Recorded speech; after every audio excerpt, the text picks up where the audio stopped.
Hello everyone. Today out of the Sahel.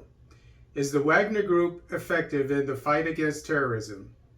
This article is by Dr. Mehenu Amuzu, and it's taken from Al Wahida newspaper. And I believe Al Wahida is from Niger. And so I took the lengthy article and I put it in my own words, and I trimmed it down quite a bit. So he put it.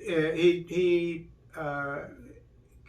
posed a lot of questions in his article. I'm just going to state his questions as facts from him. Because obviously that's how he looked at it. Otherwise, he wouldn't be asking these questions. There were many questions, but that was just the style of his writing, which is fine.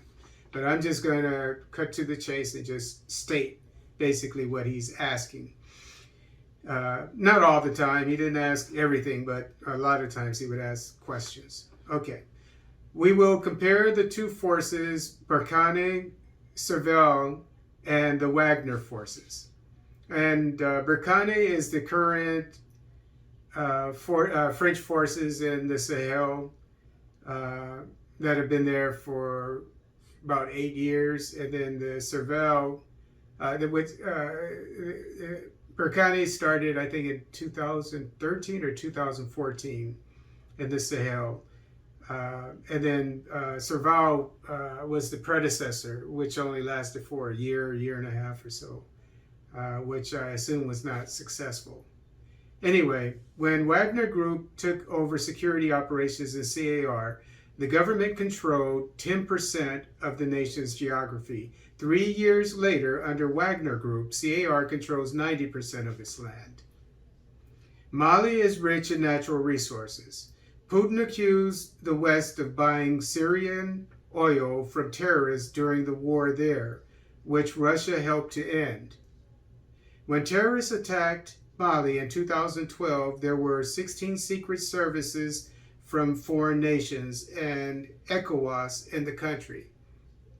In other words, you had secret services from all these different countries operating in Mali, and they weren't able to stop or predict the insurgency. Now, although the French military is in the nation, terrorists are operating in every region. Terrorism exists in Mali to destabilize the nation and allow foreigners to exploit Mali's natural resources. Since Malian government has recently invited Wagner Group into the nation, it can expect to regain 85% more of its land in 2 years, as demonstrated by Russia's involvement in CAR and Syria. So obviously Mali has invited the Wagner Group into the Malian government into Mali, which is great news. A town by the name of Buna in Côte d'Ivoire is under attack by terrorist groups, which control 45,000 hectares. They are there because the area has gold, diamonds, oil, etc.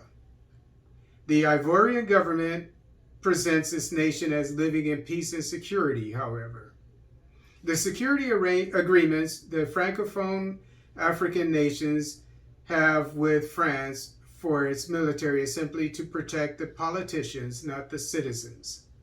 Burkina Faso sustains dozens of deaths of soldiers, police officers, and civilians in convoys escorted by French forces in a country that the French use hundreds of drones in.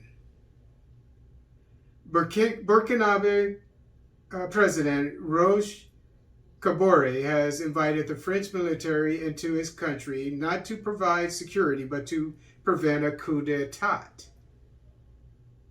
Although France signed a security agreement with Côte d'Ivoire, the French military bombed the Ivorian presidential palace in 2011, and nothing came of it.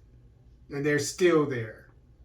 The French media calls Wagner Group terrorists guilty of atrocities committed in CAR. However, when the government of CAR accused French forces of raping and killing boys and girls of their country, the French government did nothing.